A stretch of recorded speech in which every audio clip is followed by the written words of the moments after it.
방송을 시작해 보겠습니다. 여러분 정말 죄송합니다. 이거 제가 벌써 13분이라는 시간을 끌었네요. 예, 여러분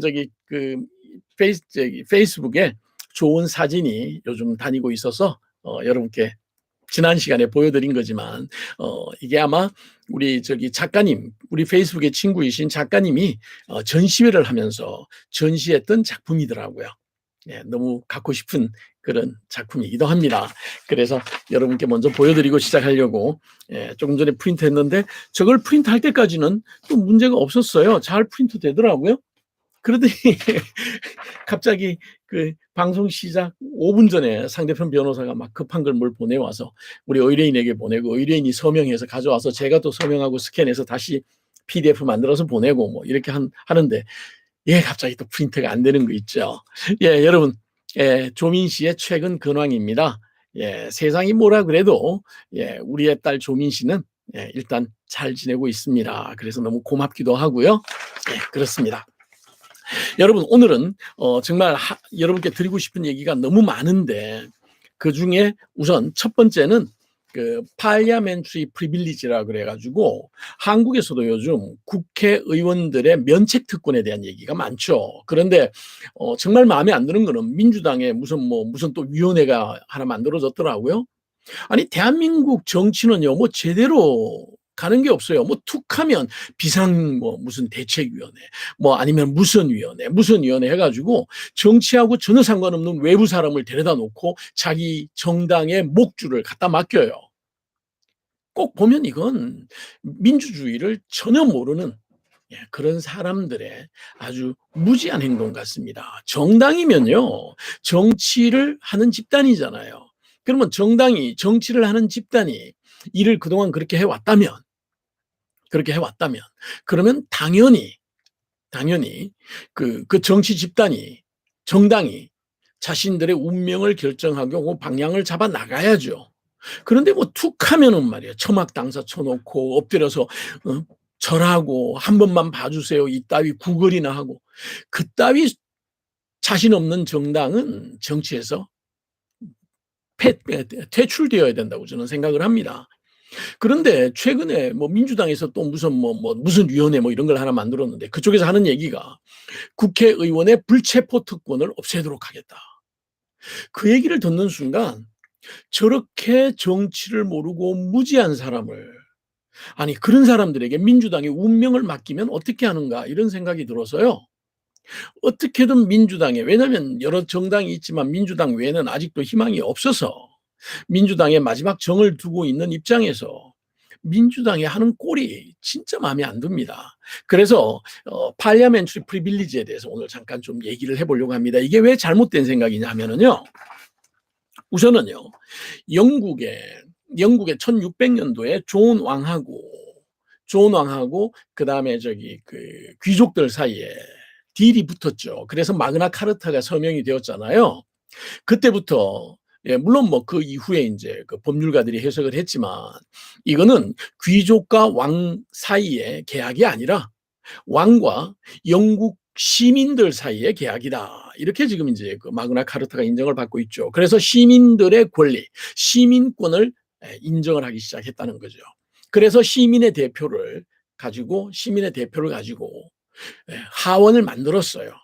그리고는 하원이 의사를 결정해서 왕하고 양쪽이 이렇게 서로 견제를 하면서 나라의 정치를 이끌어 나왔죠.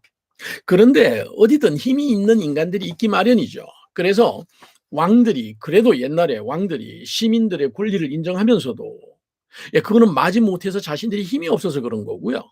사실은 왕들은 전횡을 휘두르고 싶거든요. 지 마음대로 세상을 막 하고 싶거든요. 우리 전두환이 아니군요. 내가 왜 이제는 그러는군요. 윤석열 검사 깡패 출신 대통령하고 똑같아요. 그래서 1688년에 영국에 명예혁명이 일어났죠. 명예혁명이 일어나면서 사람들이 생각을 한 거예요. 야, 이거 우리 시민을 대표하는 사람들의 목숨이 추풍낙엽이다. 그래가지고 사실은 제가 자료를 좀 뒤져보니까요. 1394년에서 1535년까지 1394년에서 1535년 그 사이에 그 하우스 오브 커먼이라고 하는 하원에 그 대표 스피커스, 한국으로 말하면 국회의장이죠. 그런데 영국에서는 스피커스라고 그러죠. 이 스피커 중에서 예, 엄청나게 많은 사람들이 예, 7명이 예, 하원 의장 7명이 단두대에서 목이 잘렸어요. 왕인데 되들었다고. 왕이 원하지 않는 법을 만들었다고. 왕인데 왕의 권위에 도전했다고. 목을 잘라서 죽여 참수를 해버린 거예요. 그러니까 시민의 대표들이 하원에 가서 얘기를 하는데 겁이 나서 얘기를 못하는 거죠. 이 얘기 잘못하면 하원 의장을 데려다가 막 그냥 목을 잘라서 참수해서 도끼로 목을 쳐서 죽여버리니까. 그래서 1688년에 명예혁명이 일어난 다음에 1689년에 빌 오브 라이트라고 그래서 권리장전이라고 그러죠. 권리장전이라는 법을 통과시켜요. 하원에서. 이거 도저히 안 되겠다. 이래가지고 무슨 이게 뭐 왕정이지 이게 무슨 민주주의냐 이게 무슨 시민의 그 의견을 왕이 수렴할 수 있겠느냐. 그래서 안 되겠다 해가지고 1689년에 빌 오브 라이트 즉 권리장전이라는 법을 통과를 시켜요.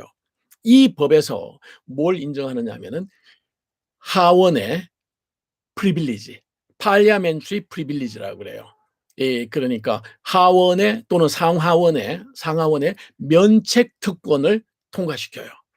그래서 이 면책 특권을 통과시켰는데 그 당시에 이 면책 특권을 통과시키고 그리고 1840년에 파리아멘트리 페이퍼 액트라고 그래가지고 그 법을 통과시키면서 민사와 형사상 어떤 책임도 하원의 그 고유의 업무에 따른 일을 하는 데 있어서 그래서 그 출판물을 만들거나 했을 때 그게 왕이 막 출판물을 만드는데 왕이 봐서 자기가 기분 나쁘거나 자기가 생각해서 좀 손해다 싶으면은 하원 의장을 데려다가 목을 잘라 죽였는데 이제 이걸 못하게 만드니까 그 다음 어떻게 했냐면은 하원에 있는 의원들을 상대로 소송을 해버리는 거예요.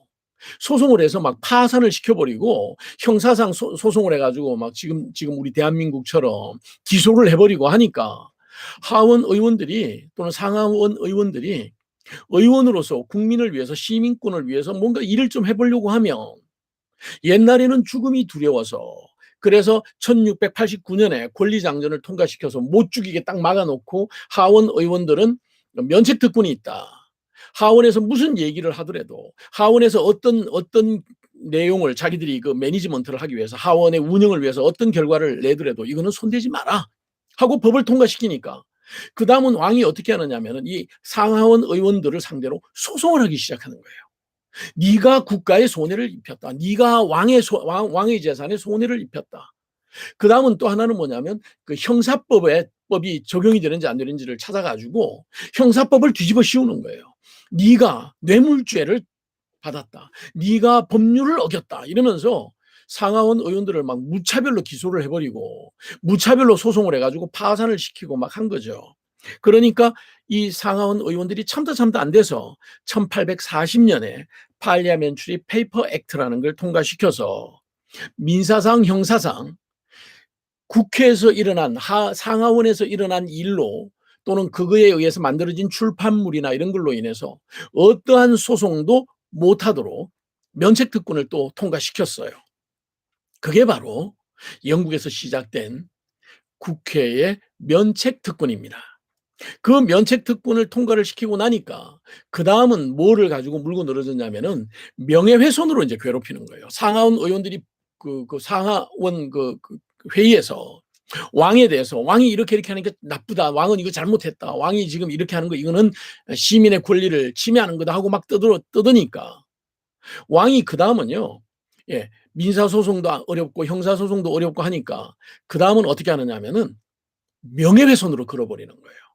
저 사람이 왕의 명예를 훼손했다. 처벌해달라. 그러니까 이제 그 다음 명예훼손에서 법원이 이제 고민이 생긴 거예요. 이 원래 법원은 왕에 충실한 개들이거든요. 그 당시에. 그렇지만 법원의 판사들 중에서 그래도 상당한 인식이 있는 사람들이 있잖아요.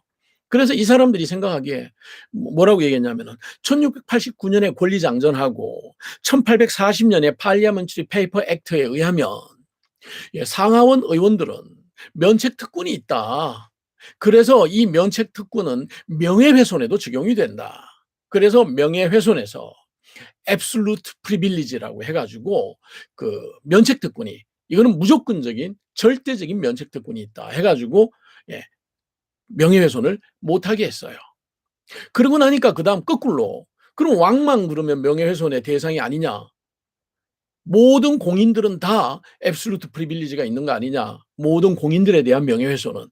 그래서 이게 이제 넓게 퍼져가지고 하원 의원들, 수상, 정치하는 사람, 우리가 흔히 말하는 공인이라고 하는 사람에 대해서 명예를 훼손해도 absolute privilege가 있어서 처벌 못한다. 이렇게 이제 영국 법원이 법을 만들었어요.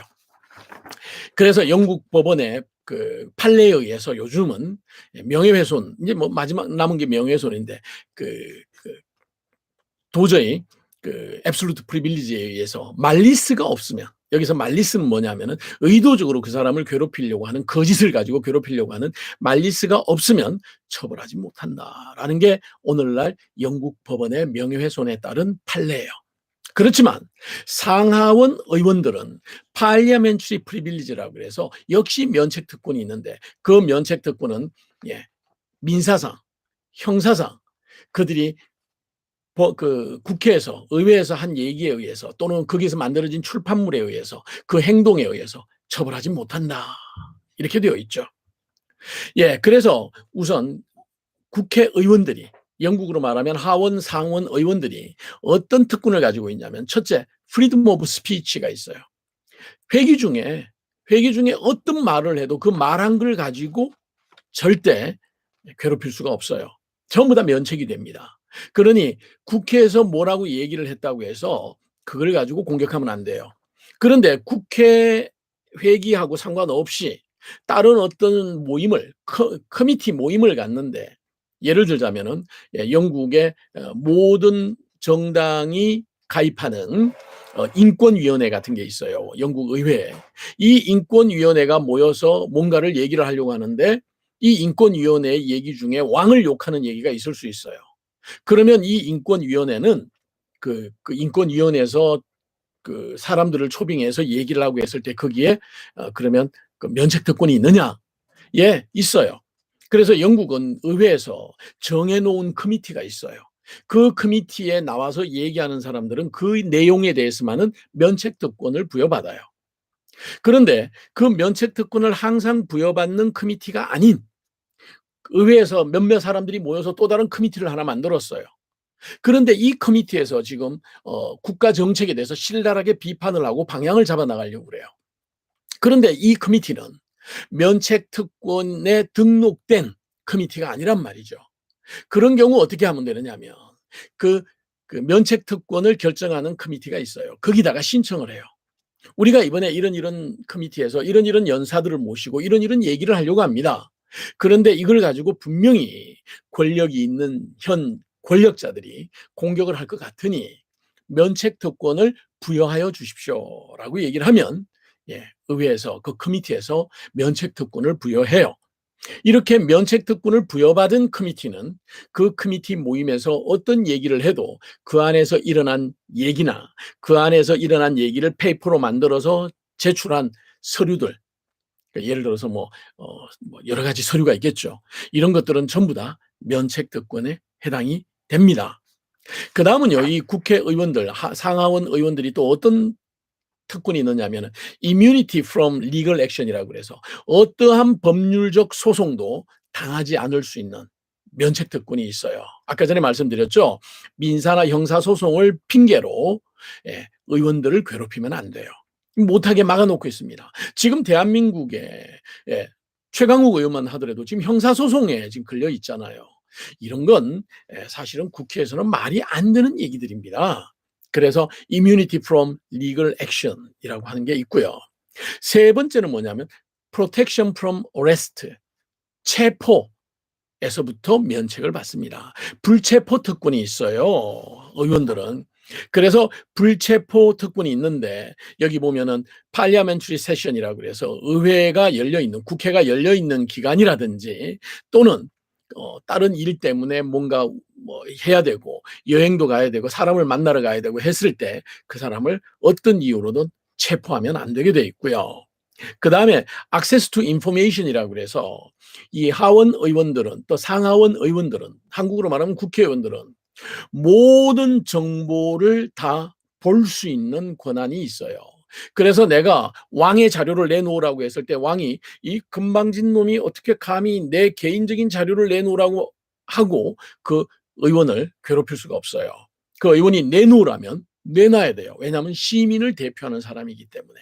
그래서 access to information이라고 그래서 이 parliamentary privilege, 즉 의회의 면책 특권 속에는 의회의 특권 속에는 어떤 정보든 전부 다 요청해서 보고 평가할 권한이 있는 겁니다.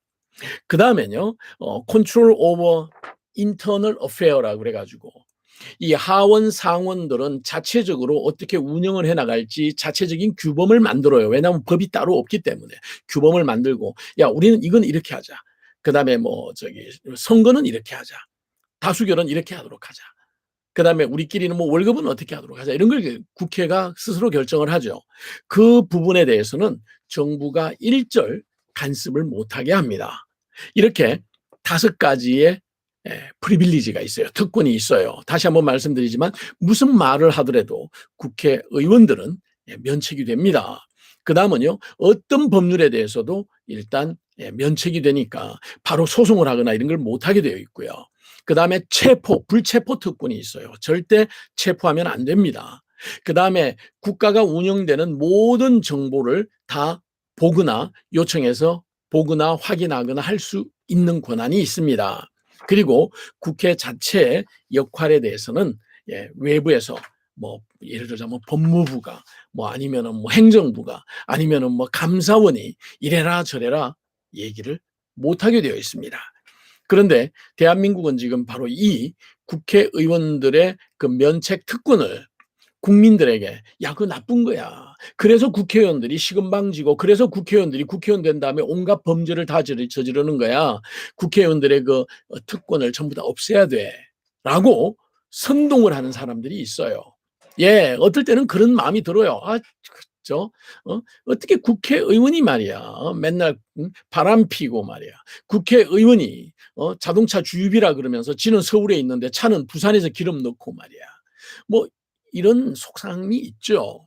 있지만 국민들이 제대로 뽑은 국회의원이면 그 국회의원이 제대로 자기의 일을 다 할 수 있도록 이 면책 특권을 인정해 줘야 됩니다. 안 그러면요. 지금 보세요. 국민의 편에 서서 현 윤석열 정부의 잘못을 지적하는 사람들은 전부 다 소송 걸리잖아요.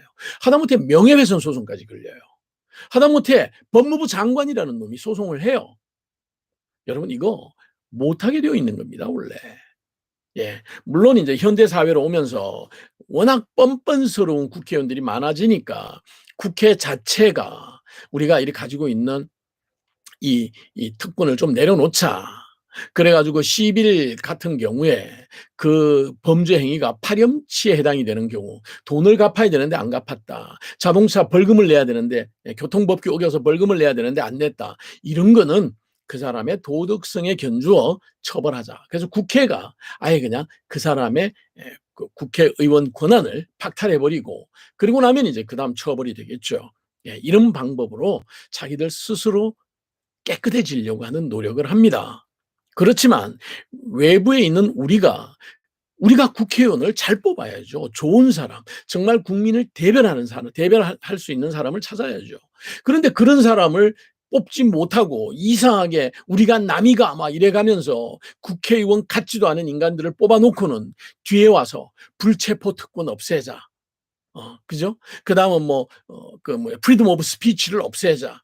민사 형사상 소출을 못하게 하는 이 특권 없애자. 막 이래버리면 나중에는요 어느 누구도 우리를 위해서 싫은 소리 안 합니다. 듣기 좋은 소리만 하고요. 지금 국진당 애들이 하는 것처럼 얼마나 아부를 잘해요. 자기인데 떡 하나 더 줄 수 있는 그런 윤석열이인데 한동훈인데 아부만 하잖아요. 이런 나라가 됩니다. 그러니 국회의원들의 불체포 특권을 비롯한 국회의원들의 그 5가지 특권에 대해서는 우리가 정말 한번 생각해 봐야 됩니다. 다시 한번 말씀드립니다. Freedom of speech. 예, 국회 회기 중에 어떤 말을 해도 그걸로 문제 삼아서는 안 됩니다. Immunity from legal action. 예, 어떤 민사 형사상 소송을 통해서 그들을 괴롭혀서도 안 됩니다. 국회의원으로서 역할을 할 수 있도록 꼬투리 잡지 말라는 얘기입니다. Protection from arrest. 체포하면 안 됩니다. 불체포 특권이 있습니다. Access to information. 국가 정보에 얼마든지 접근할 수 있는 권한이 있습니다. 무슨 자료를 달라는데 안 준다든지 이렇게 하면 그 안 주는 부서가 바로 국회 특권을 무시하는 거기 때문에 국회 모독입니다. 감옥에 집어넣어야 됩니다. 그 다음에 control over internal affair. 국회는 자기가 자체적으로 모든 걸 결정할 수 있는 거죠. 그래서 옛날에 7명의 국회의장들이 도끼로 목이 잘려본 그런 경험이 있고, 그리고 국회의원들을 왕이 끊임없이 괴롭히면서 피눈물 나는 그런 투쟁의 역사가 있는 영국에서는 이 국회의원들이, 상하원 의원들이 가지고 있는 이 특권이 좀 과하다라는 건 압니다. 과하다라는 건 알지만 국회 스스로가 파렴치한 범죄라든지 아니면 말도 안 되는 국민들의 피에다가 국민들에게 빨대를 꽂아서 피를 빨아먹는 이런 못된 짓을 하는 국회의원들은 스스로 알아서 제명을 해주고 처벌을 하게 하지만, 왕과 겨루면서 또는 행정부와 겨루면서 국민들의 권익을 위해서 일하려고 하는 그런 국회의원들은 절대 보호해 드려야 된다는 겁니다. 그래서 한국에서 이재명 대표께서 이번 내 케이스에 대해서는 불체포 특권을 내려놓겠다. 본인이 내려놨다고 하지만 그것은 법률입니다. 본인은 내려놨다고 하지만 본인의 의사는 충분히 알겠어요. 그렇다고 해서 이재명 대표를 체포하면 이거는 대한민국 행정부가 심각한 상권 분립을 위배했을 뿐만 아니라 헌법이 인정하고 있는 국회의 권한, 국회의 프리빌리지를 침해하는 행위가 되는 겁니다. 그리고 제발 그 민주당에서 그 정치에 정자도 모르는 인간들 데려다 놓고 무슨 뭐 개혁을 한다 뭘 한다 이런 쇼 좀 하지 마세요. 부끄럽지 않습니까? 월급은 당신들이 받으면서 우리 국민들은 당신들을 믿고 표를 찍어주고, 그리고 우리가 힘이 들어도 이렇게 끝까지 지지하면서 버티고 있는데 어떻게 그렇게 쉽게 행동을 할 수가 있단 말입니까? 정신 차리시기를 부탁드립니다. 예, 마지막으로 이 영국도 이 얼마나 의회 면책 특권을 이용해서 사람을 괴롭히는 일들이 많은지 제가 예만 하나 들어드릴게요. 뭐 예가 너무 많아서 다 얘기해드리고 싶지만 여러분이 뭐 그렇게 관심은 없으실 것 같아서 하나만 말씀드리면요. 여러분 잘 아는 그 축구 선수 긱스라는 축구 선수가 있었죠. 긱스라는 레인 긱스라고 하는 축구 선수가 있었는데 이 레인 긱스가 이 바람을 폈어요. 바람을 펴가지고 막 타블로이드 신문에서 막 기사를 막 싣고 있네요. 그래서 긱스가 법원에다가 슈퍼 인정션을 신청했어요. 아직까지 이거는 판결이 안 나고 명예훼손 판결이 안 났는데 제 이름이 계속 거론되면 사람들이 저를 아주 나쁜 인간으로 보고 제 명예가 떨어지니 제 이름을 타블로이드 신문에서 쓰지 못하게 해주세요. 그래가지고 신문들은 풋볼 플레이어 A가 있는데 그 A가 바람을 펴가지고 뭐 어쩌고저쩌고 막 기사를 썼어요. 그러나 그게 레인 긱스라는 얘기를 못하게 되었죠. 왜냐하면 그 얘기를 하는 순간 법원의 명령을 어긴 거기 때문에 그거는 법적 모독이 돼요. 그러면 최소한 6주는 감옥에 들어가 있어야 돼요. 신문에다 그걸 쓰는 순간, 이름을 쓰는 순간. 그래서 이 소셜 미디어를 통해서 그게 레인 긱스라는 얘기는 벌써 영국 전역에 소문이 쫙 났고 전 세계적으로 소문이 나 있어요. 그런데 이 사람들이 전부 다 명예훼손 소송 걸리게 생긴 거예요. 법적 모독으로 이거는 처벌을 받을 위기에 놓인 거죠. 그랬을 때 리버럴 데모크라트, 제가 속해 있는 리버럴 데모크라트 정당에서요, MP가 존 해밍이라는 MP가 있었어요. 그러니까 자유민주당의 자민당이죠. 영국의 자민당의 존 해밍이라는 하원 의원이 아니 SNS를 통해서 다 알려진 얘기를 그거를 얘기를 했다고 해서 법정 모독으로 감옥에 집어넣는 건 너무 억울하지 않느냐, 너무 잘못된 거 아니냐. 그래서 이 존 해밍이 아예 국회에서 회기 중에 발언을 해버렸습니다. 그 선수가 레인 킥스잖아. 그런데 왜 이거를 가지고 문제를 삼느냐 하고 막 국회에서 떠들어 버린 거예요. 그러니 이 사람은요, 국회에서 떠들었기 때문에 국회의 면책특권에 해당이 되는 거죠. 그러면 이 사람이 그 얘기를 함으로써 그 내용이 출판이 되면 이게 전부 다 바로 면책특권에 해당이 돼요. 그래서 그날부터 막 타블로이드 신문들이 전부 다 레인 긱스가 그 축구 선수였다 하고 그냥 막 다 떠벌려 버린 거예요. 그랬더니 영국 법원에서 법정 모독으로 사람들을 처벌할 수가 없는 겁니다. 왜냐하면 하원의 면책특권에 의해서 나온 얘기예요. 그리고 그거를 기사화한 거예요. 그렇기 때문에 이거는 전부 다 프리덤 오브 스피치에 해당이 되고요. 그래서 immunity from legal action이라고 그래서 어떤 법적인 행위에 대해서도 면책특권이 돼요. 국회가 아니군요. 법원이 저 친구 법정 모독해서 그래서 감옥에 집어넣어야 되겠구나 라고 결정을 내릴 수가 없게 된 거죠. 왜냐하면 parliamentary privilege라고 하는 큰 특권에 의해서 이거는 보호받을 수 있는 그런 얘기가 된 거죠. 그러니까 요즘 대한민국에서 국회에서 얘기를 하고 그리고 국회에서 얘기한 것 자체가 그 당보에 실리고 그리고 국회의원이 자신이 한 내용을 그 밑에 있는 직원들이 SNS로 퍼날랐을 때 이걸 가지고 소송을 하고 있죠. 지금 우리나라의 국회의원들 중에서 한동훈이를 통해서 소송을 당하고 있는 사람이 꽤 있죠. 이런 것 자체가 사실은 국회의원들의 특권으로 보호를 해줘야 되는 내용들입니다. 그래야지만 불법이 성행하지 않고요. 권력자들이 권력을 가지고 전횡하는 일들이 없어집니다. 그러니 제발 이 국회의원들의 프리빌리지, 국회의원들의 특권에 대해서 한번 좀 더 생각해 보시고요. 아무리 평소에 좀 미운 짓을 하는 게 좀 보이고 그러더라도 근본은 흐트리지 않았으면 좋겠어요. 왜냐하면 이 근본이 흐트러져 버리면 그 다음부터는 우리를 시민의 의견을 대변해주는 그런 국회의원들이 역할을 다 못하게 되는 겁니다. 그래서 여러분 우선 급하게 국회의 면책특권, 그래서 국회의원들이 가지고 있는 영국의 상하원 의원들이 가지고 있는 이 5가지의 특권에 대해서 한번 얘기를 해봤습니다. 물론 좀 덧붙인다면 이 국회의원들의 그 특권을 악용하는 사례가 너무 많아서 그래서 전 세계적으로 많은 나라에서 이 국회의원들의 특권을 일부를 제한하려고 법을 만들기도 합니다. 그러나 그 제한하는 것이 극히 파렴치한 범죄 행위나 아니면은 자신의 이익을 위해서 하는 거짓 행동을 하는 그런 행위에 대해서 국한되게 해야 된다라는 것이 많은 헌법학자들의 생각입니다. 자, 여러분 그래서 parliamentary privilege라는 영국에서 1689년 권리장전으로 시작된 국회의원들의 특권에 대해서 한번 얘기를 해봤습니다. 자, 다음은요, 여러분. 이 만화가 참 재미있죠. 너는 몇 명이나 잡았니? 너는 몇 명이나 빠뜨렸니? 지금 이 얘기예요. 이 두 젊은이가, 어린애들이 바닷가에서 땅을 파놨어요. 이렇게.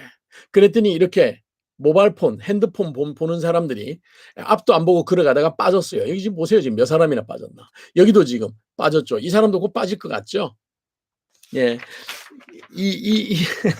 제가 최근에 며칠 전부터 저는 늘 핸드폰을 들고 다녀요. 왜냐하면 급한 일들이 항상 이렇게 오거든요. 그러면 그 문제들을 그때그때 해결을 해야 되니까요. 그래서 항상 핸드폰을 들고 다니는데요. 진짜 횡단보도를 건너는데 제가 핸드폰을 보면서 건너더라고요. 그래서 횡단보도 건널 때 도로를 걸어 다닐 때 절대 핸드폰을 보지 않아야 되겠다. 그다음 가족들이나 사람들하고 마주 앉아서 테이블에 앉아 있을 때 절대 핸드폰을 보지 않아야 되겠다. 예, 그 생각을 하면서 예, 이걸 한번 이렇게 생각해 봤습니다. 여러분들도 항상 조심하시기 바랍니다. 이 핸드폰이 병이 되는 것 같아요. 제가 얼마 전에 집사람하고 저녁 늦게 주말에 어디에 밥을 먹으러 잠깐 가서 뭐 밥이라 그래봤자 간단한 그냥 그 영국식 그 브렉퍼스트를 먹으려고 갔는데요. 수많은 사람들이 그 강변에 와 있더라고요. 근데 딱 두 테이블 빼고는요. 전부 다 핸드폰 보고 있어요. 전부 다 핸드폰 보고 있어요. 그래서 야, 이거 큰일 났다. 사람들 사이에 대화가 없어지는구나, 진짜. 그동안 제 집사람이 저보고 맨날 여보 당신 그렇게 핸드폰을 꼭 봐야 돼? 막 이럴 때 여보 요거 하나만 요 이메일 하나만 내가 확인하고 막 맨날 이랬는데 그러면 안 되겠더라고요. 예, 그래서 여러분께도 한번 예, 이 만화를 보여드렸습니다. 자, 여러분 그다음은요. 이 권력에 아부하는 사람들, 여러분 이 권력에 아부하는 사람들이 문제죠. 더 큰 문제는요. 권력이 대단한 줄 알고 권력을 손에 잡고는 예, 아주 그냥 그 권력에 환장하는 인간들이 있다는 거예요. 그런데 지나고 나면 다 별거 아닌데 말이죠. 예, 제가 지난번에도 한번 말씀드렸지만 초등학교 다닐 때 예, 반장이나 부반장을 못 해봤던 친구가 어느 날 반장이나 부반장이 돼요. 그러면 제일 먼저 하는 게 뭐냐면 문방구에 가서 대나무로 된 30cm 자를 사요. 왜냐하면 애들 손바닥 때리려고요. 왜냐하면 반장이나 부반장이 손바닥 때리는 사람이 아닌데 우리는 그렇게 권력을 잘못 쓰고 있도록 배웠거든요. 한동훈 장관이 휴대전화를 잊어버렸답니다. 그랬더니 형사 4팀이라고 하는 형사 4팀이라고 하는 중부경찰서의 형사들이 나가서 이 핸드폰을 찾아줬대요. 예, 한동훈이가 권력의 언저리에서 검사로서 권력을 누리다가 이제 장관이 됐어요. 그리고 자기가 맹종하고 따랐던 사람이 대통령이 됐어요. 권력이 얼마나 신나겠어요. 야, 이 권력 막 마음대로 누리고 싶죠. 그래서 말 몇 마디만 하니까 막 기자도 그냥 소송해버리고 기자네 집도 가서 또 MBC 기자도 막 속옷까지 그냥 더러운 손으로 만지고 막 이렇게 하면서 흔한 말로 엿을 먹이거든요. 그러니까 어깨 힘이 좀 들었겠죠. 까불어. 누구든지 까불면 죽어. 내가 누군데. 일국에. 저는 그 일국이라는 말을 잘못 들었고, 저 양반이 일본의 법무부 장관, 한국의 법무부 장관인데 왜 일국의 법무부 장관이라고 그러지? 전 그렇게 생각했어요, 처음에는. 예, 자기 스스로 일국의 법무부 장관이잖아요. 법은 지가 제일 잘한다고 생각하잖아요. 사실은 머리가 텅텅 비어 있는 것 같은데. 그러니 이 권력이 얼마나 신나겠어요. 달콤하겠죠. 그러니 핸드폰 잊어버렸는데 핸드폰을 찾는데 대한민국에서 수사경찰을 동원을 했어요. 와, 대한민국이 언제부터 이렇게 됐는지 모르지만 저는 이 소식을 들으면서 생각을 해봤습니다. 한동훈이가 그 속에 뭐가 들었길래 저러지? 인생을 바꿔줄 만한 정보가 저 속에 있으니까 막 지금 난리를 치고 찾았겠지? 보통 우리가 핸드폰 잊어버리면 그것 때문에 경찰에 신고하고 이런 건 안 해요. 저 같은 경우에 핸드폰 잊어버리면 특히 이제 뭐예요? 그 애플 핸드폰은 위치 추적하는 게 있어서 위치 추적을 해요. 그 다음은요. 예, 그 다음은 또 이 삼성 핸드폰은 뭐죠? 안드로이드를 쓰는 핸드폰은 예, 이거는 제가 위치 추적하는 방법을 잘 몰라서 이거는 항상 손에 들고 다니고요. 그리고 잊어버리면은 전화를 해서 찾아내려고 노력을 합니다. 지난번에도 한 2번 잊어버렸다가 찾았는데요. 그런데 이 핸드폰을 제 거를 누가 훔쳐가도 당장 아쉬워서 그렇죠. 이 핸드폰이 없으면 또 다른 핸드폰을 사서 심 가서 받아서 쓰면 돼요, 저는. 예, 뭐 잊어버려도 이 속에 있는 내용 중에 우리 의뢰인들에 대한 내용 거의 없어요. 의뢰인들에 대한 내용은 전부 다 저희 클라우드에다 올려놓고 우리 회사의 클라우드에다 올라가 있기 때문에 이 핸드폰에는 그냥 의뢰인들의 전화번호 정도만 있는데 뭐 전화번호야 사람 이름 전화번호 사람 이름 전화번호가 있으니 크게 문제될 건 없겠죠. 그래서 그런 것만 조심하면 되니까 암호로 다 막아놨죠. 그런데 제가 만일 이 핸드폰에 제가 아주 나쁜 짓을 한 증거를 가지고 있다면 그러면 딴 사람이 보면 큰일 나겠죠. 제 생각에는 한동훈 장관이 저렇게 경찰들 그것도 수사경찰을 동원해서 장충체육관을 다 뒤진 거를 보면 그러면 제 생각에는 한동훈 장관이 저 핸드폰에 예, 정말 잘못한 증거들이 좀 있나 봅니다. 예. 그래서 제가 영국인 친구하고 웃으면서 야, 한국에서는 이번에 이래 가지고 말이야 수사 경찰이 동원돼서 핸드폰을 찾았대. 그랬더니 예, 제 아는 영국인 친구가 그럴 수도 있겠네. 그래서 아니 나는 괜찮아. 나는 뭐 내 거는 잊어버려도 바로 중단시키고 그리고 새로운 핸드폰을 쓰면 돼. 그랬더니 그 친구 얘기가 야, 나는 안 돼. 나는 핸드폰 잊어버리면 큰일 나. 왜? 그랬더니 이 핸드폰 안에 아주 이상한 자기만 즐기는 그런 아주 야한 동영상들이 있는데 그거 만일 잊어버려서 공개가 되면 그러면 그 상대였던 사람들이 자기를 상대로 소송할 거라고. 그럼 자기는 완전히 인생 끝난다고. 그러면서 얘기가 핸드폰에 있는 내용을 지워야 되겠다고. 그래서 제가 그랬죠. 지운다고 해서 안 지워지더라. 그 포렌식 하면 다 나온대더라. 그랬더니 이 친구가 얼굴이 노래지더라고요. 그래서 어떻게 하면 되냐고. 그래서 나도 잘 모르는데 전문가 만나서 의견을 들어봐라. 아니면 그 핸드폰을 놓고 망치로 완전히 두들겨서 그 속에 있는 칩들을 전부 다 박살을 내버려라. 새거 하나 사고. 그리고 앞으로 그 핸드폰으로 함부로 찍지 마라. 예, 그렇게 얘기했더니 그래야 되겠다고. 이 친구 식은땀을 줄줄 흘리더라고요. 예, 뭐 아무튼 예, 불쌍한 중생 한 사람 구제했습니다. 그런데 이 한동훈 장관의 이런 행동은 사실은 어린 애들이 권력을 손에 쥐고 지금 까부는 거랑 똑같아요. 그래서 제가 보기에는 멸망할 날이 머지않았다 이런 생각이 듭니다. 왜냐하면 권력이 손에 있다고 그거를 막 쓰고 까불고 이렇게 하던 사람 중에 끝까지 잘 가는 사람 못 봤거든요. 예, 그런 다음에 그 권력에 아부하는 이런 인간들 보십시오. 제가 출동 명령을 내렸다며 일반 시민도 잃어버린 장소를 특정해서 신고하면 당직팀이 수사에 나선다. 야, 예, 수사사팀이 당직팀이었고 그 팀이 예, 장충체육관에서 잊어버렸다라고 하니까 출동을 시켰다는 얘기인데 여러분 이거 아부라는 거 아시죠? 그래요. 뭐 이렇게까지 아부해가면서 올라가야 되니 그 인생이 불쌍합니다. 저는 그래도 열심히 능력이 있는 사람들이 높이 올라갔겠거니 생각했는데요. 오늘부터 생각 바꿨어요. 예, 뭐 옆에 막 뭐 달고 뭐 제복 입고 이러는 사람들 보면 아부를 잘해서 올라갔구나. 아부의 달인이구나. 이렇게 생각하기로 했습니다. 여러분 이렇게 아부 잘하는 사람들 우리 멀리 하십시다. 우리 인생에 도움이 안 될 거고요. 저런 인간들은 또 정권이 바뀌면은요. 또 이재명 대통령 앞에 줄 서서 또 아부할 겁니다. 명단 지금부터 작성해 두지 않으면 참 어려움이 많을 거예요. 여러분 메가스터디와 같은 종로학원 이런 학원들이 세무조사를 당한다고 합니다. 예, 이 사교육으로 가장 큰 도움을 받았던 사람이 전두환이죠.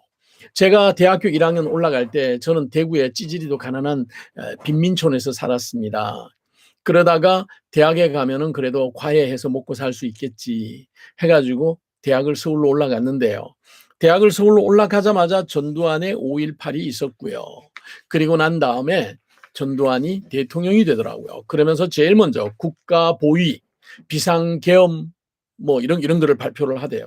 뭐 툭하면 국가를 보위하고 툭하면 뭐 정당을 보위하고 비상사태를 해결하고 좀 이런 짓 하지 말자고요. 응? 대한민국이 무슨 뭐 한두 살 먹은 애입니까? 그러나 당시 국가보위 비상 뭐 대책위원회 뭐 이런 데서 발표해서 과외를 전면 금지시켰어요. 참 대학교 다닐 때 인생 참 고달팠습니다. 몰래 과외하다가 잡히면 퇴학시키고 막 그랬어요. 그러면서 많은 사람들의 도움을 받았죠. 많은 사람들이 지지를 받았죠. 왜냐하면 돈 없어서 과외시키는데 정말 힘들었거든요. 그래서 아니 돈이 없으면 과외를 안 시키면 되는데 다른 애들은 과외를 시키는데 내 자식은 과외를 못 시키니까 그게 아마 속이 상했었던가 봅니다. 그래가지고 그때 인기가 굉장했어요. 이제 지금 과외비가 많이 드니까 그거를 이용하는 거죠. 그런데 저는 생각해 봅니다. 제가 한국에서 학원 강사할 때 과외 제한이 참 많았었어요. 그래서 가서 강의를 하면은요, 강의를 하면 과외비를 꽤 많이 주겠다고 뭐 그 당시 대기업에 뭐 삼성이나 LG 같은 회사의 이사 월급의 몇 배가 되는 과외비로 그렇게 주겠다는 그런 분들도 꽤 많았습니다. 물론 뭐 과외를 국가가 금지하고 있는 상황에서 그런 일을 하다가 괜히 감옥 들어가고 싶지 않아서 저는 과외는 안 했습니다. 학원에서 강의만, 허락된 강의만 열심히 했죠. 그런데 지금요, 이 과외나 이런 문제들의 근원이 메가 스터디 때문에 그런 건 아닙니다. 저하고 메가 스터디는 아무 상관이 없습니다. 다만 메가 스터디가 처음에 그 인터넷 방송을 하고 할 때 제가 정말 학원가에서 아끼던 제 후배들이 메가 스터디에 가서 강의를 많이 했어요. 예, 뭐, 그, 선생님으로부터 시작해서 전부 다, 그 당시 학원가에서 정말 열심히 강의했던 분들입니다. 뭐, 선생님하고 저하고는 뭐, 마주 앉아서 뭐, 막걸리 한잔 할 그런 시간도 없었고요. 서로 얼굴 한번 마주 볼 시간은 없었습니다. 그런데도 젊은 분이 참 대단하게 강의를 잘하셨죠. 그리고 그 손주원 선생님 밑에서 과학 선생님들, 뭐 국어, 영어 선생님들, 제가 아는 후배들이 참 많이 가서 했어요. 그 중에 한 후배 부인은 저를 찾아와서 선배님 제발 우리 남편 학원 강사 좀 그만두게 해주세요. 그래서 왜요? 그랬더니 우리 남편이 훌륭한 물리학자가 되는 게 꿈인 사람인데요. 학원에 나와서 유학 가기 전에 그 학원 잠깐 나가서 강의 좀 하면서 비행기 값이라도 벌겠다고 나갔다가 이게 돈 버는 재미 때문에 이제 유학 포기해버렸어요. 그래서 저는 남편이 돈 벌어오는 것보다 가서 공부를 더 하고 훌륭한 물리학자가 되는 것을 저는 원해요. 그러니 선배님이 좀 얘기를 해주세요. 제 말 안 들어요, 이 사람. 그래서 제가 그 후배를 만나서 부인이 찾아와서 이런 얘기 하더라. 어지간하면 돈 버는 거 포기하고 공부하지 그러냐. 너는 훌륭한 물리학자로서 성공할 수 있는 사람이라고 다 생각하는데. 그랬더니 웃으면서 근데 돈 버는 게 너무 재밌어요. 예, 이렇게 얘기했던 후배가 결국은 메가스터디에 가서 또 초기에 그 멤버로서 강의를 했고요. 지금은 뭐 어떻게 지내는지 모르겠습니다. 저도 영국 가서 제 살기가 바빠서요. 그러나 메가스터디가 가지고 있는 장점이 있다면 과외비를 엄청 내려놨다는 거죠. 예, 여러분 집에 찾아가서 강의하는 거요. 예, 강남에서 그 당시에 강의할 때 제인대 제안 온 거 그대로 말씀드릴까요? 예, 뭐 물론 뭐 과외 제안 온 거를 제가 단 하나도 돈 욕심이 나서 한 적이 없기 때문에 자신 있게 얘기하는데요.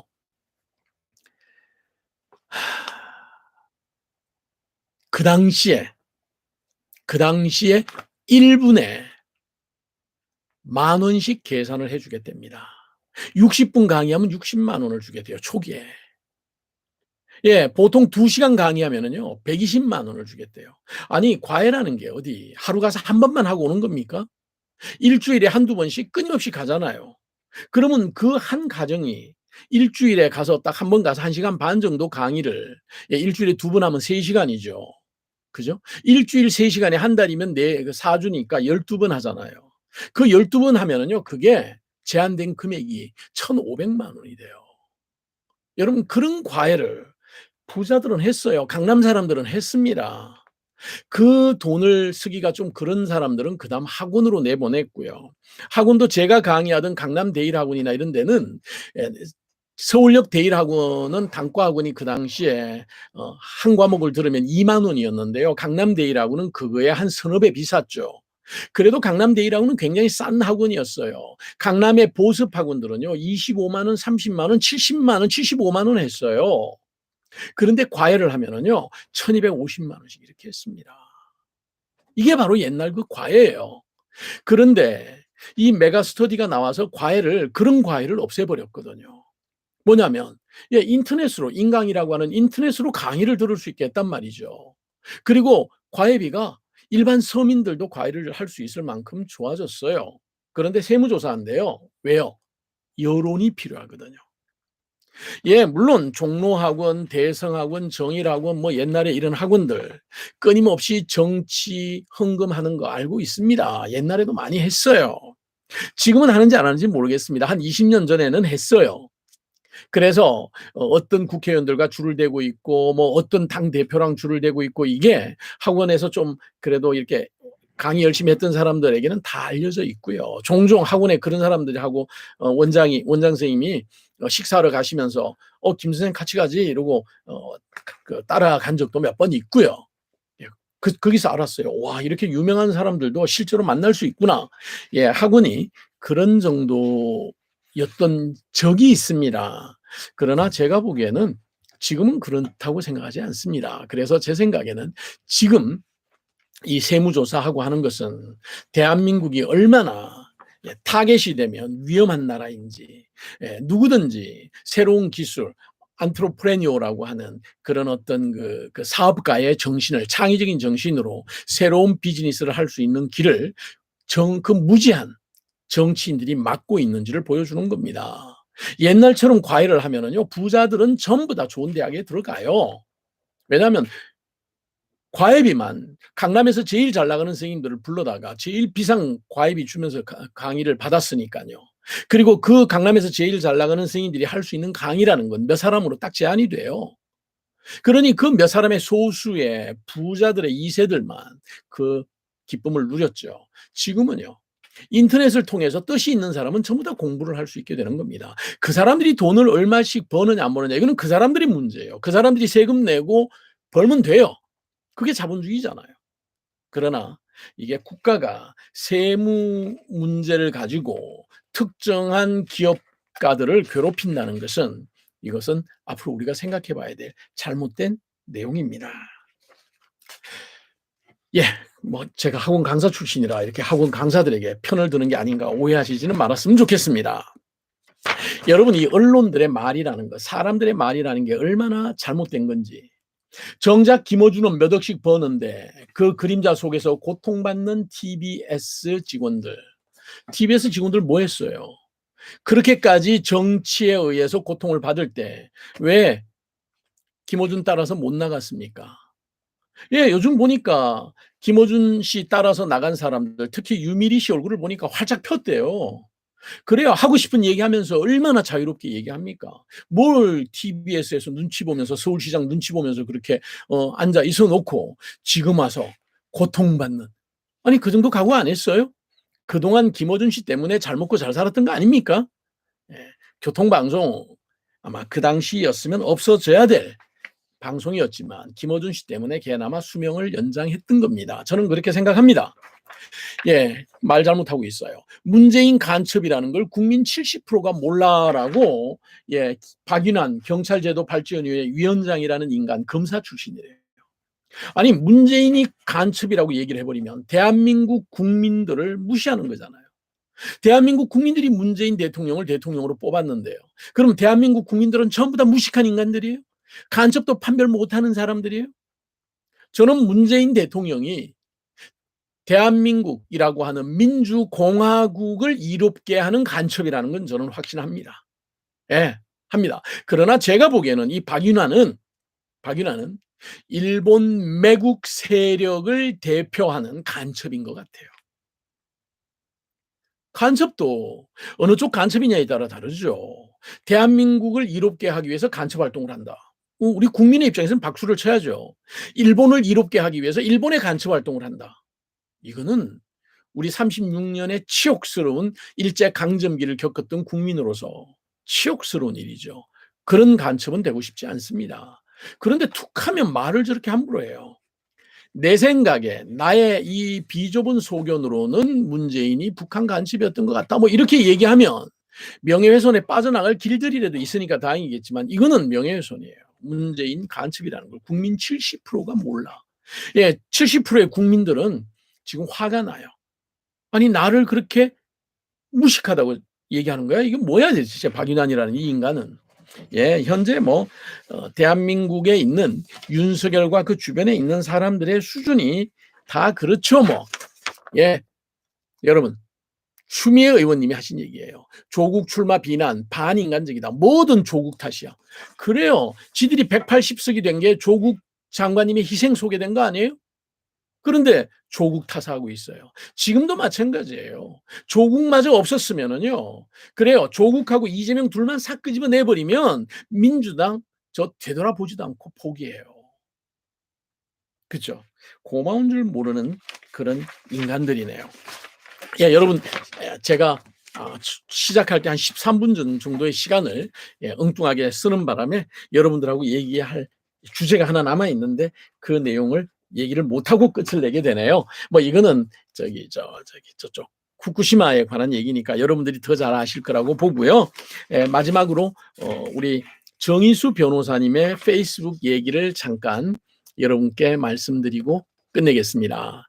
예, 정의수 변호사님, 가난하고 힘든 사람들을 위해서 예, 국선 변호사를 많이 하시죠.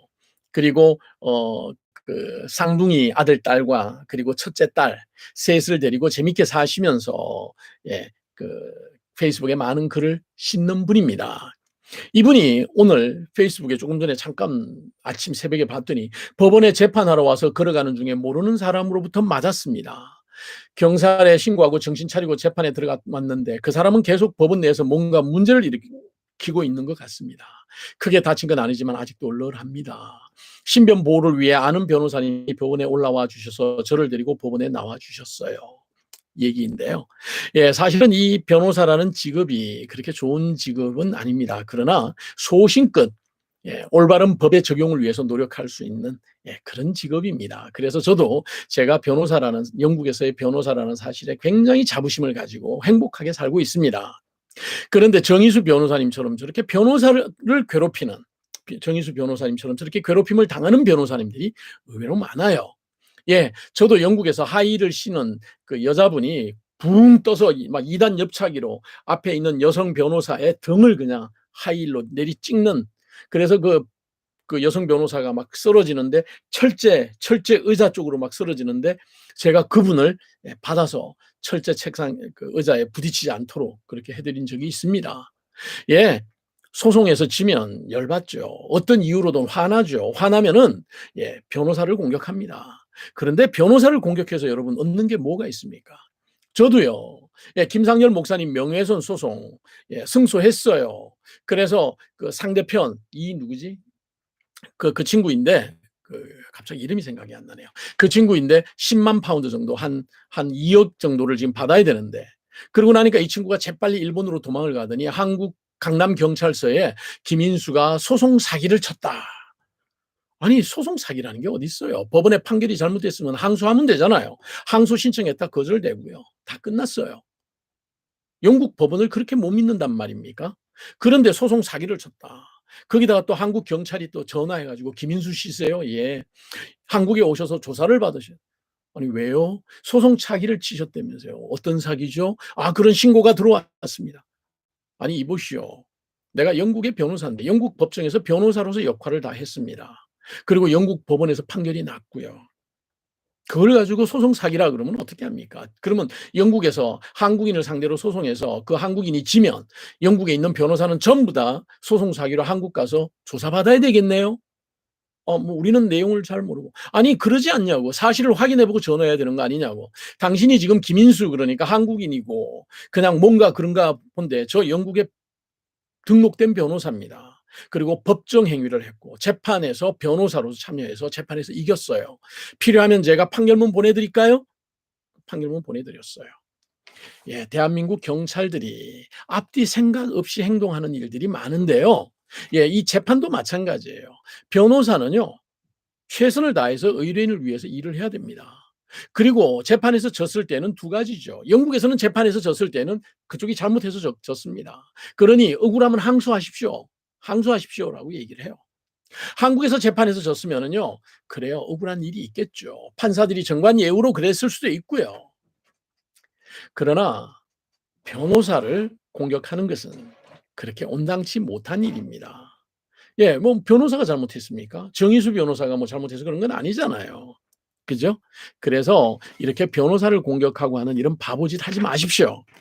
저도 어제 얼마 전에 어떤 분이 전화가 왔어요. 저 영국으로 정치망명하려고 합니다. 예? 무슨 왜냐면 제 번호는 다 알려져 있으니까. 무슨 말씀입니까? 그랬더니 저 정치망명을 하려고 하는데요. 그래요? 근데 정치망명은 그렇게 아무나 하는 게 아니니까. 서류가 다 준비돼 있어요. 그래요? 그러면 서류를 먼저 한번 보내주십시오. 제가 뭐 자세히는 모르겠지만 그래도 난민 문제랑 이런 문제를 많이 그동안 해결했는데 제가 한번 보고요. 특히 까탈스러운 정치망명이 되는지 안 되는지 봐드리겠습니다. 전화 끊으시더라고요. 그러더니 어제 갑자기 전화가 왔어요. 서울 번호로. 누군가 해서 또 받았죠. 좀 자주 서울에서 전화하니까. 한국인 여학생이에요. 예, 영국에 일이 있어서 잠깐 왔는데 공항에서 자기 핸드폰으로 전화를 했다고 하더라고요. 그러면서 어떤 할아버지가 김인수 변호사님 전화번호 주면서 전화해 달라 그래서 전화 드렸는데 할아버지가 지금 보니까 영어도 못하는데 아무것도 모르고 지금 와 있어요. 얼마나 당황을 했든지. 그래서 그분하고 얘기를 해보니까 지난번에 전화했다 끊으신 그분이에요.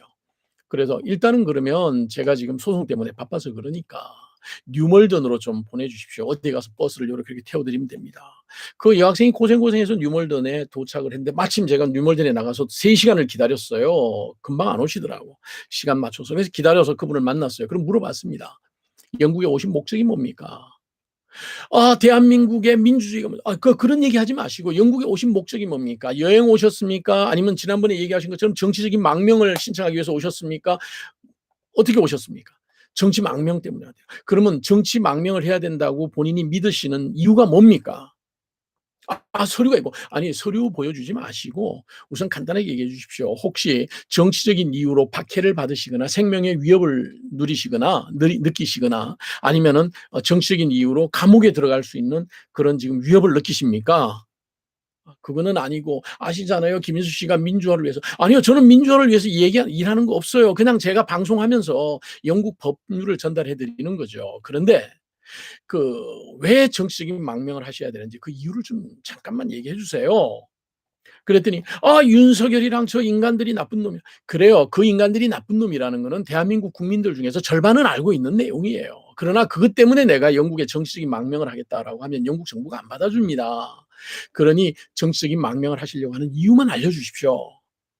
결국은 이분이 얘기하시는데 보니까 어떤 민사소송에서 지고 그것 때문에 차압도 당하고 뭐 그런 일이 있었더라고요. 그래서 민사소송에 관해서는 정치적인 망명이 되지 않습니다. 그리고 지금 제가 들어보니까 정치적인 망명에 해당되지 않습니다. 이제 그렇게 얘기하고 뭐 여러 가지 우여곡절을 겪으면서 헤어졌는데요. 그리고 가만히 생각해 보니까 제가 혹시 여러분들에게 잘못 생각을 갖도록 해드린 건 아닌가 하는 생각이 들어서 말씀드립니다. 예전에 한국의 어떤 인터넷 방송을 하시던 분이 어려움을 겪으셨어요. 그래서 이분이 기소되고 뭐 이런 거 하기 전에 막 조사당하고 이럴 때 이분이 미국으로 도망을 가셔서 미국에서 영국으로 연락이 왔어요. 영국으로 망명을 하고 싶은데 괜찮으냐. 그래서 영국으로 망명을 하신다면 괜찮습니다. 그러나 기본적인 룰이 몇 가지가 있는데 그 위험한 나라에서 벗어나서 제일 먼저 도착하는 안전한 나라에서 해야 됩니다. 그런데 미국으로 가셨으니까 미국은 안전한 나라에 해당이 되니까 미국에서 먼저 정치 망명을 신청하셔야 되고요. 미국에서 정치적인 망명을 신청하려고 나간 건 아니지만 미국에 나갔더니 그다음 한국 정부가 억울하게 감옥에 집어넣겠다 이렇게 뭐 하거나 아니면 생명의 위협을 누리거나 이런 게 있으면 그러면 미국을 피해서 영국으로 만일 오신다면 그래서 영국이 첫 번째 정치적인 망명으로서 첫 번째 도착한 나라라는 걸 증명해낼 수 있으면 한번 해볼 수 있을 것 같습니다. 필요하면 정보를 더 조사해서 연락드리겠습니다. 그 이후에 그분은 정치적인 망명을 하지 않고 한국으로 들어가셨습니다. 여러분 정치적인 망명은요 어떤 종교적이거나 또는 다른 어떤 이유로 한국에서 나를 범죄화하거나 감옥에 집어넣거나 내 목숨의 위험을 느낄 때 그럴 때는 정치적인 망명이 가능하다고 저는 알고 있습니다. 예를 들어서 조국 장관님께서 영국으로 정치 망명을 하시겠다. 저는 가능하다고 봅니다. 왜냐하면 억울하게 지금 감옥에 집어넣고 있잖아요. 만일 정경진 교수님이 감옥에 들어가기 전에 바로 어떤 방법으로든 해외로 나오셔서 영국으로 바로 오셨으면 제가 길을 쓰고 정치적인 망명을 신청해 드렸을 겁니다. 그러나 보통 조금 불이익을 당한다고 해서 정치적인 망명을 할 것 같았으면요. 전 세계 모든 사람들이 다 정치적인 망명을 합니다. 그래서 그런 건 정치적인 망명에 해당이 안 되고요. 본인의 잘못이 없는데도 불구하고 억울하게 정치적인 의견이 다르다는 이유로 생명의 위협을 느끼거나 아니면 감옥에 들어갈 그런 위기에 처해 있을 때 예를 들어서 여러분 죄도 없이 간첩단 사건에 연루가 된다든지 이런 경우는 망명이 가능하다고 저는 알고 있습니다. 그러나 그냥 무턱대고 나는 내 마음에 이 민주주의를 방해하는 윤석열이 이런 놈 때문에 못 살겠다. 나 망명해야 되겠다. 아마 그거는 잘 안 받아들일 겁니다. 그래서 우리 같이 그런 생각을 가지고 있으면 열심히 대통령 선거 잘하도록 나라 바꾸도록 노력을 해야 되겠죠. 그런 의미에서 혹시 제가 옛날에 한번 망명에 관한 얘기를 했는데 그 말에 힘을 얻어서 무턱대고 영국에 망명을 오시겠다라고 하는 그런 생각은 사전에 하지 않았으면 좋겠습니다. 그리고 만일 그런 생각이 있으면 저랑 좀 상의를 해 주셨으면 좋겠고요. 그다음 또 하나는 영국에 요즘 난민들은요. 예, 난민들은 영국에서 비자를 주고 영국에서 살도록 하지 않습니다. 아프리카로 보냅니다. 왜냐하면 영국에 너무 많은 난민이 들어와서. 그래서 영국에서 난민으로 인정이 되면 아프리카로 가셔야 돼요. 그래서 아프리카에서 난민 인정을 받고 거기서 사셔야 됩니다. 그래서 그런 점은 제가 오늘 급하게 먼저 말씀을 드립니다. 예, 여러분 너무 고맙습니다. 제가 지금 또 다른 또 소송거리가 지금 막 날라오고 있네요. 그거 좀 마무리하도록 하고요. 여러분들 토요일 아침, 금요일 밤에 뵙도록 하겠습니다. 늘 건강하십시오. 런던에서 김인수가 말씀드렸습니다.